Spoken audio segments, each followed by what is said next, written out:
Ayan guys, ayan. Pero malinis talaga dito sa Japan, no?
Binibilang mo, Bong?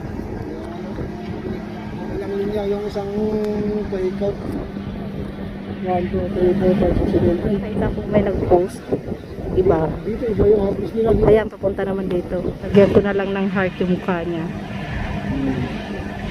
Yan, nag-dive yung pag-i-edit mo dyan. Yung sama-sama mo na mga ganyan. Mga picture mo.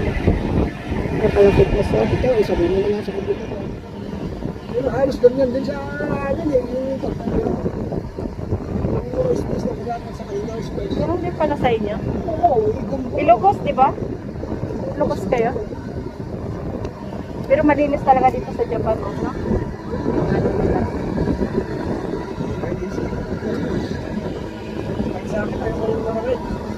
Ang hirap nun, pagturubo na yung balay mo, pagkasangkami na yung mga ganyan. Tanggalin yung mga...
Walong yung ano eh. Tusok? Sa isang ano? Sa isang ganyan, ganyan. Hindi maliwa, wala ano. Lagyan mo kanina ng 10 daw. Halos 1 oras papunta daw. Ito, Kung tao lang yan, ang sa bagal. 10 tao, sabi mo lang 10 tao. Ito malakay. Isang oras Yan, pag iikot nagaw. siya Ito, doon. mga ano lang, mga 10 Magkano kaya ang bayad pag ganyan? Pero mga ito, kanya-kanya ata mga ito, pag yung may tanimod na talaga ay pamalayan. Hindi, bong, mayroon dyan sila ano na tinatawag, yung, oo, Yung hinahiran. oo, pang farmer na ano talaga. Yung parang cooperative. Oo, kahit yung mga binhi nila, doon nang gagaling. Mayroong galon, mayroong talagang Oo, doon. ay karuan sa amin, sa Tabaco, mayroong talagang Mayroon, hindi basta-basta ka, ano, grupo na lang. mayroon silang ganun. Dahil sa mga barbers. Oo, pupunta ka na lang kasi nagpakarehistro sila, di ba? Pero hindi dito. Oo, ganun. Kaya pala pare-parehas yung sukat ng ano. Kasi may kaibigan kami ganyan. Paglalagay sa box, Oo, pare-parehas oo. yung ano niya. Kaya pala, ang ganyan mo yung ulo. Ayan, oh, mangat na yung ano niya. Lalagyan uli. Lagyan na lang nila. Parang pinubuhos lang nila, no? Ano yun, nakalagay sa console, parang catch. Di ba, Sa amin, iba. Parang pinapatubo mismo sa ano, sa lupa. Tapos, kumuha ka ng pagdali mo, di kukuha ka daw. Oo. Sa isang ganito kalaki. oo. Itanong mo, bakit ilagay mo sa likuran? Ganun. Ay, sa amin. Ngayon, parang mga bata, yung mga bagong tubo. Hindi. Sa amin noon, parang ano lang, yung mga teenager, parang banding na lang. Wala, pag walang manpower talaga, kumpulsor eh. Ayan, oh, naglalagay na ulit sila. Isang bagay. Isa lang yung bihira. Inuman na lang. Hindi katao. Sige, kilos na babaw. Mamayang hapon. Ganun? Actually mo lang yung sa sige, kilos o 80 kilos. Mas mabilis sa amin kasi magbibigay ka ng 300 yung isang tao. Ngayon, magkano na bang upa? Ayaw nila yun. Noon sa amin, tatanda ko magkano lang yun. Parang 30 lang yata noon sa amin. Noon na. Naalala ko ng bago ito sa amin. May dito yung bago. Kasi sa talim ng palay.